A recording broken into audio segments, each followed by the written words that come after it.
একটি অপতথ্য বা তথ্যের বিকৃতি গোটা দেশকে অস্থির করে ফেলতে পারে। দর্শক, মানুষে মানুষে তৈরি করতে পারে বিভেদ। তাই জাতীয় স্বার্থে প্রতিটি অপতথ্যের বিপরীতে প্রয়োজন সঠিক তথ্য তুলে ধরা, এবং সেই কাজটি করতে এসেছি। আপনাদের সঙ্গে আছেন রাকিব হাসান। আমন্ত্রণ জানাচ্ছি রিউমার চেক নিয়ে একাত্তরের নিয়মিত আয়োজন ফেক নিউজ স্ক্যানারে। আজ আমাদের সঙ্গে আছেন প্রযুক্তি খাত বিশ্লেষক রাশেদ মেহেদি।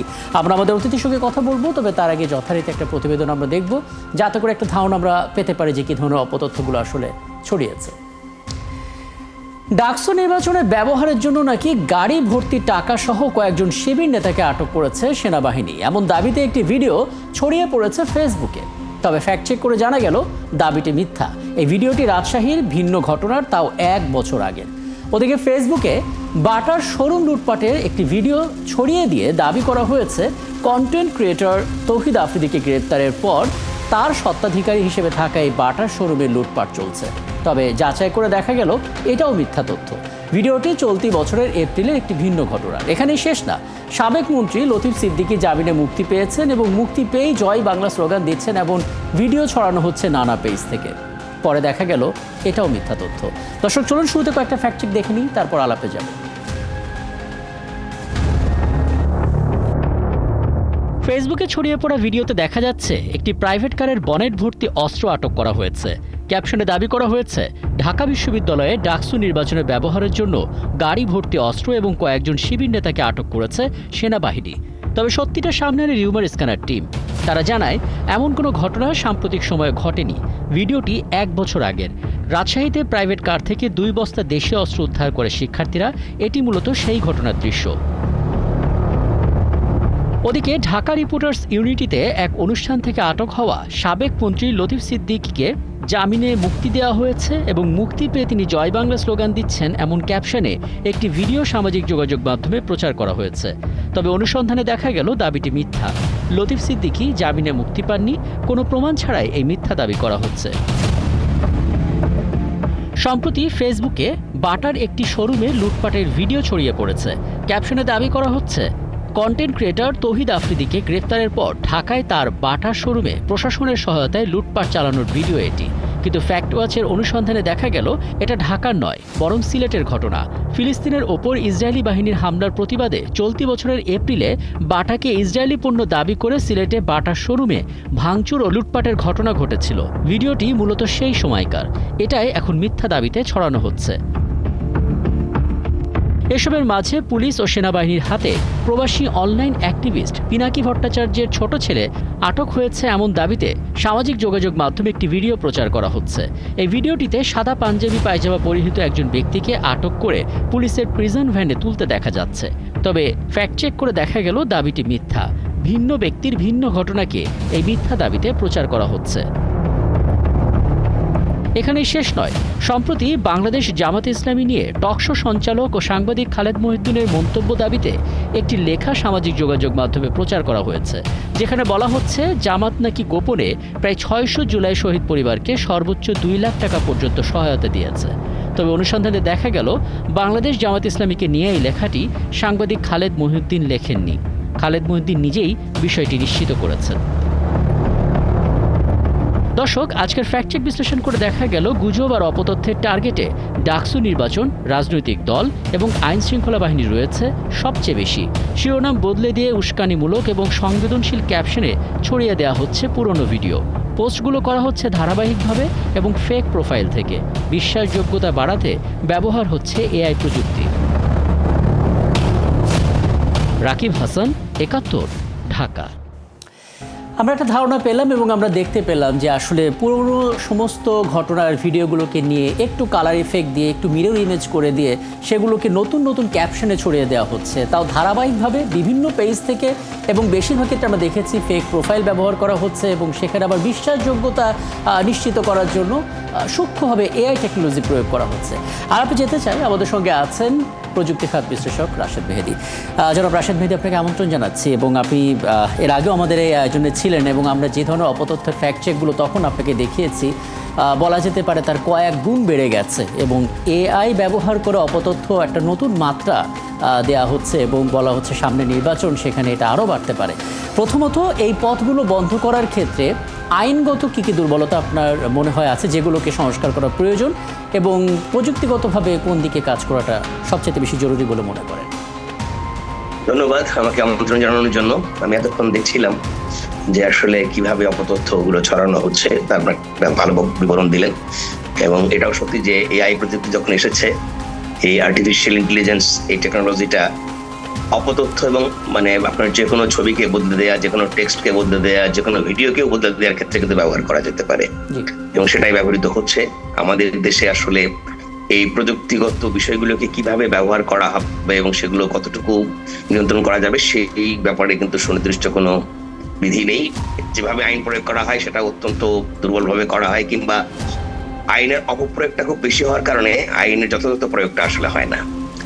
ইদানিং আরেকটা জিনিস আমরা খেয়াল করছি, ধরেন অপতথ্য ছড়াই কিন্তু স্বার্থান্বেষী গ্রুপ যারা আসলে বিশৃঙ্খলা সৃষ্টি করতে চায়, কিন্তু সরকারি দায়িত্বশীল পদে থেকেও যখন একইভাবে অপতথ্য ছড়ানো হয়, একটি রিয়েল ছবিকে যখন আপনার কোনো সরকারি দায়িত্বশীল কর্মকর্তা এটা এআই দিয়ে তৈরি ফেক ছবি বলে প্রচার করার চেষ্টা করে, তখন আমরা দেখেছি যে হ্যাঁ, সঠিক গণমাধ্যম যেগুলো যার সম্পাদক আছেন এরকম দায়িত্বশীল গণমাধ্যম সেটাকে কিন্তু প্রমাণ করে দিচ্ছেন।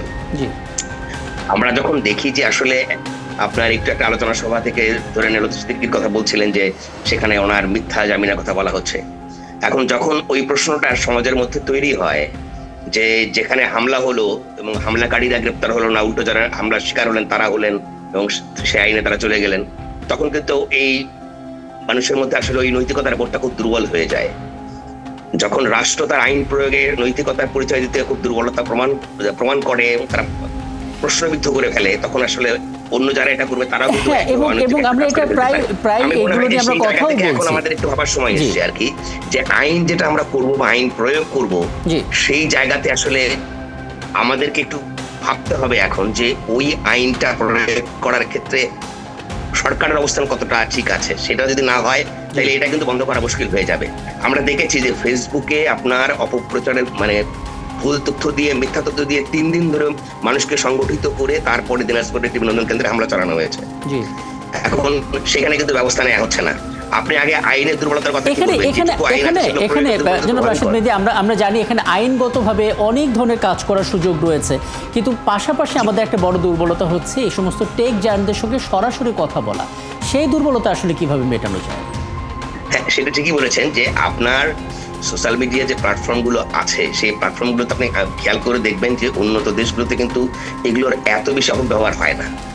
সেগুলো হয় না তা না, কিছু কিছু ক্ষেত্রে হয়, কিন্তু আমাদের দেশে একটা মহামারী এই কারণে যে আপনার দীর্ঘদিন যাবতই এটাকে ব্যবহার করে বিভিন্ন গ্রুপের ভিতরে ব্যবহার করেছে বিভিন্ন ব্যক্তি, তারা আপনার এটাকে অপপ্রচার করতে করতে তারা এখন বিশিষ্ট অ্যাক্টিভিস্ট হিসেবে পরিচিতি পেয়েছেন কন্টেন্ট, অথচ তারা তাদের মূল কাজটা হচ্ছে অপতথ্য এবং মিথ্যা তথ্য প্রচার করা, কিন্তু সেটাকেই বাংলাদেশের মানুষ কিন্তু অ্যাপ্রিসিয়েট করেছে। এবং ইউটিউব আর ফেসবুকের দিক থেকে সবচেয়ে একটা বড় আইনগত দুর্বলতা আছে, তারা কোনো অবস্থাতেই কন্টেন্ট কন্ট্রোল করে না। আপনি ইউটিউব এবং ফেসবুকে বাংলাদেশে যত কন্টেন্ট দেখবেন তার 70 থেকে 80% হচ্ছে অপতথ্য, ভুল তথ্য, মিথ্যা তথ্য, কিন্তু ইউটিউব কিংবা ফেসবুক এগুলোকে কিন্তু মনিটাইজ করছে, টাকা দিচ্ছে।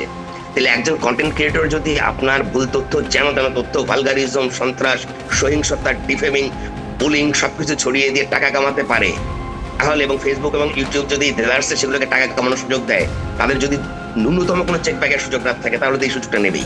সেই ক্ষেত্রে এখন গভর্নমেন্টের দায়িত্ব হচ্ছে, যেহেতু আমরা মনে করছি যে ফেসবুক কিংবা গুগল যে দেশের প্রতিষ্ঠান সেই দেশের সঙ্গে বর্তমান সরকারের অনেকের রিলেশন খুব ভালো, তাহলে তারা ওই দেশের সরকারকে কনভিন্স করে ফেসবুক এবং ইউটিউব বা গুগলকে বাধ্য করুন যে আপনি আমাদের দেশে যে ধরনের বুলিং, যে ধরনের আপনার এই সমস্ত তথ্যগুলোর যেগুলো রিপোর্ট যাচ্ছে সেগুলোকে আপনার ভালোভাবে অ্যাড্রেস করতে হবে। আপনি 100টা পাঠালে আপনি 10টা করুন, সেটা হবে না। আগের গভর্নমেন্টের সঙ্গে তাদের রিলেশন ভালো ছিল না আমরা জানি, তার আগে হয়তো ভালো ছিল না, কিন্তু বর্তমান গভর্নমেন্টের সঙ্গে রিলেশন ভালো, তাহলে তারা এই পদক্ষেপটা নিচ্ছেন না কেন? আগের চেয়ে তো এখন গুজব এবং অপতথ্য অনেক বেশি বেড়ে গেছে। এবং অনেকে আসলে এটাও বলছেন যে আমরা আসলে নেগোসিয়েশন করে, আলোচনা করে মার্কিন যুক্তরাষ্ট্রের যে আরোপ করা ট্যারিফ সেটা কমাতে পারি, তাহলে টেক জায়ান্টদের সঙ্গে নেগোসিয়েশনটা করে এই দেশে কেন তাদের অফিস তৈরি করতে পারি না? আমি এই প্রসঙ্গে সমর্থন করি। যদি আমরা আলোচনা করে একটা ট্যারিফের মতো জটিল বিষয় সমাধান করতে পারি তাইলে কিন্তু আলোচনা করে এটা করা সম্ভব, এবং এই জন্য আমেরিকার সঙ্গে একটা এমলাট হওয়া দরকার। আমি বারবারই বলেছি, এর আগেও আপনাদের এখানেই বলেছি যে একটা আপনার এই যে মিউচুয়াল লিগ্যাল অ্যাসিস্ট্যান্ট, ট্রিটি অ্যাসিস্ট্যান্ট হওয়া দরকার, এমলাট যেটাকে বলে, এই এমলাট হতে হবে। এমলাট হলে তখন আপনি এদেরকে অনেক বেশি রেসপন্সিবল করতে পারবেন। আর একটা উপায় আছে, বাংলাদেশে একটি কার্যকর ডাটা সেন্টার তৈরি করতে হবে যেখানে তাদের ডাটাটা আমাদের এখানে ল্যান্ড করবে।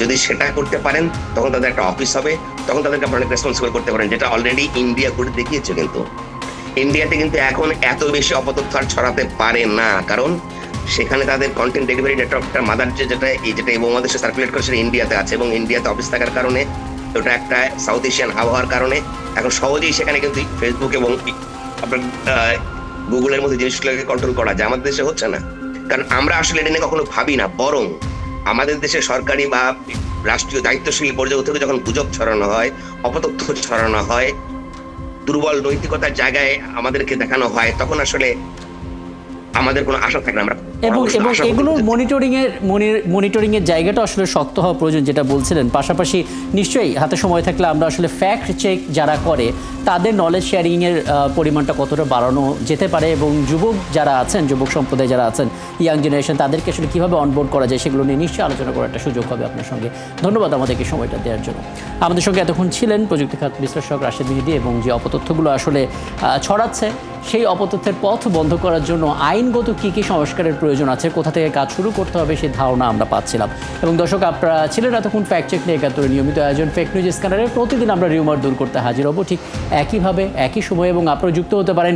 যে কোনো খবর যদি আপনাকে সংশয়ে ফেলে সেটি একটি স্ক্রিনশট আমাদেরকে মেল করতে পারেন। মেল আইডি দেখতে পাচ্ছেন fns.71tv@gmail.com, অথবা ফেসবুকে যোগাযোগ করতে পারেন www.facebook/fakenewsscanner এই ঠিকানায়। আমরা সেই তথ্যের ফ্যাক্ট চেক করে আপনাদের জানাবো।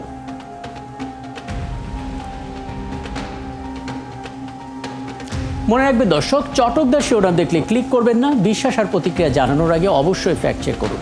থাকুন একাত্তরের সাথে।